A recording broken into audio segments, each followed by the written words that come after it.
ইস্তাম্বুলের আকাশে মাথা উঁচু করে দাঁড়িয়ে থাকা এক নন্দনকীর্ণ স্থাপনা ব্লু মসজিদ, যা ইতিহাস ও স্থাপত্যের এক অনন্য সমাহার।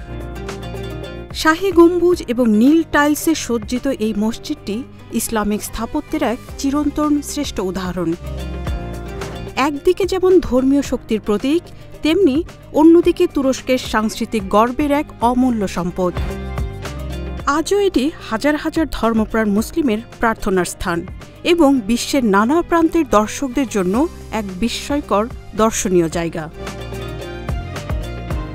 এটি ১৬১৬ সালে সুলতান আহমেদ প্রথমের আদেশে নির্মিত হয়।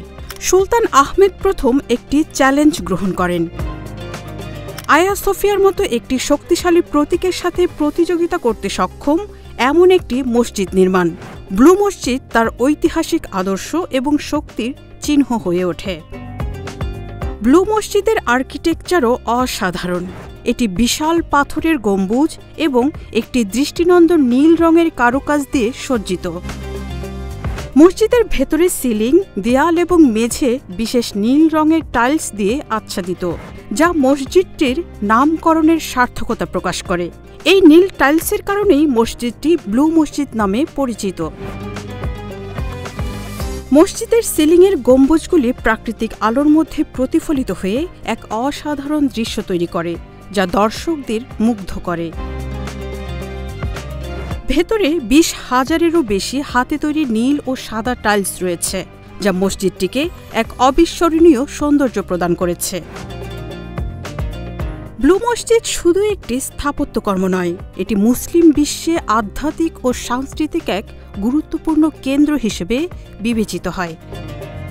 প্রতি বছর অসংখ্য মুসলিম এখানে নামাজ পড়তে আসেন। এছাড়া ব্লু মসজিদ তুরস্কের পর্যটন শিল্পেও গুরুত্বপূর্ণ ভূমিকা পালন করে। বিশ্বজুড়ে পর্যটকরা মসজিদটির নান্দনিক সৌন্দর্য এবং ধর্মীয় গুরুত্ব দেখতে আসেন। এটি একদিকে যেমন একটি সক্রিয় মসজিদ হিসেবে ব্যবহৃত হচ্ছে, তেমনি অন্যদিকে একটি প্রখ্যাত পর্যটন স্থল হিসেবেও পরিচিত। মসজিদটি তার অসাধারণ আর্কিটেকচার, ইতিহাস এবং ধর্মীয় গুরুত্বের কারণে শুধুমাত্র ইস্তাম্বুল নয়, সারা বিশ্বের জন্য এক অমূল্য সম্পদ। এটি তুরস্কের মুসলিম সংস্কৃতির গর্ব এবং আধ্যাত্মিক এক জীবন্ত প্রতীক হয়ে দাঁড়িয়ে আছে। পর্যটকদের জন্য এটি এক ঐতিহাসিক অভিজ্ঞতা, যেখানে তারা শুধুমাত্র মসজিদটির সৌন্দর্যই দেখতে পারেন না, বরং এর গভীর ধর্মীয় ও সাংস্কৃতিক চেতনা অনুভব করতে পারেন। Marufa Kamal, news desk, hello Bangla.